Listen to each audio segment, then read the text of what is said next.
ইনশাল্লাহ আজকে আসছি আমরা প্র্যাকটিক্যালি একটা গাঁথনি করতে গিয়ে আপনাকে কোন কোন বিষয়ে গুরুত্ব দিতে হবে সেই জিনিসগুলোর প্রতি আমরা আলোকপাত করি।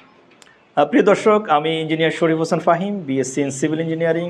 বড় মতো মডার্ন হাউস ডিজাইনের গুরুত্বপূর্ণ ভিডিওগুলো আপনারা দেখে থাকেন। আজকে আমরা আসছি আমাদের সাইটে সেটি ইটের গাঁথনি সম্পর্কে আজকে আপনাদেরকে আলোকপাত করবো ইনশাল্লাহ। প্রিয় দর্শক, আপনারা যারা বাড়ির গাঁথনি করবেন এই বিষয়গুলো আপনাদেরকে আজকে জানতেই হবে। একটি বাড়ির গাঁথনি করার সময় অবশ্যই আমি যে দিক নির্দেশনাগুলো দেবো এগুলোর প্রতি অবশ্যই গুরুত্ব আরোপ করেন।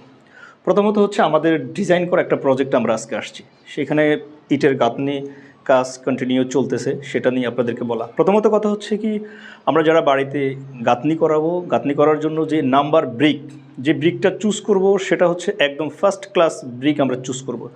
ইটের সাইজ হচ্ছে 9.5, 4.5, 3.5 ইঞ্চি। নাম্বার যদি ঠিক থাকে, সাইজ যদি ঠিক থাকে, তাহলে গাঁথনিগুলো করতে এই প্রবলেমগুলো হবে না। তাহলে আমরা যখন মার্কেট থেকে অথবা ইটের খলা থেকে যখন ইট পারচেস করব, আমরা সঠিক সাইজ অনুযায়ী ইটগুলো নিয়ে আসবো। আরও ইটের যে বাছাই করতে গিয়ে কী বিষয়ে গুরুত্ব দিতে হবে সেটা নিয়ে আমাদের আরেকটা ভিডিও থাকবে। প্রথমত হচ্ছে এইখানে হচ্ছে একটা যে গাঁথনি হয়েছে, গাঁথনির মধ্যে আমরা যেটা দেখতে পাচ্ছি যে এই ইটটাকে মিনিমাম 6 ঘন্টা, যদি তাও না পারেন 2 ঘন্টা মিনিমাম একটি হাউজের মধ্যে অথবা পুকুর করে ওইখানে ভিজিয়ে রাখতে হবে। আমরা অনেকে কী করি, ইটগুলা গাঁথনি করার জন্য সাইটে নিয়ে আসি, সেখানে হালকা পানি মেরে তারপরে গাঁথনি করি। এটা খুবই দুঃখজনক, এটা খুবই একটি বাজে কাজ। এই প্র্যাকটিস থেকে আমাদেরকে বের হয়ে আসতে হবে।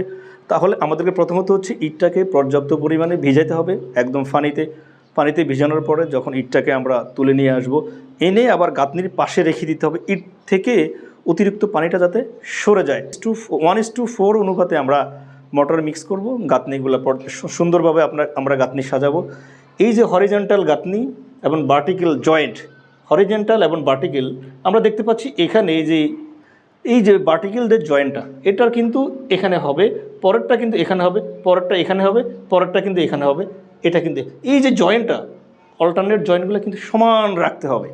এবার আসেন এখানে এই যে দেখা যাচ্ছে, দেখেন এই যে জয়েন্টটা মিনিমাম 10 মিলি, আমরা যদি বলি 1/2 ইঞ্চির চেয়েও একটু কম গ্যাপ রাখবো। কেন? যখন প্লাস্টার করবে প্লাস্টারের বন্ডিংটা যাতে ভালো থাকে, সেই দিকটা আমাদের খেয়াল রাখতে হবে।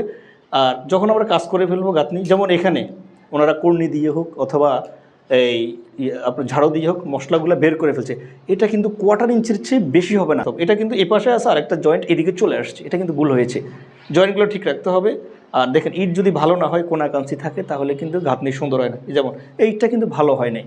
তো ফার্স্ট ক্লাস ব্রিক আপনারা ব্যবহার করবো। যখন ইটগুলো ভিজিয়ে রাখবো 1:4 অনুপাতে 5 ইঞ্চি গাঁথনি করার জন্য আমরা মটর মিক্স করব।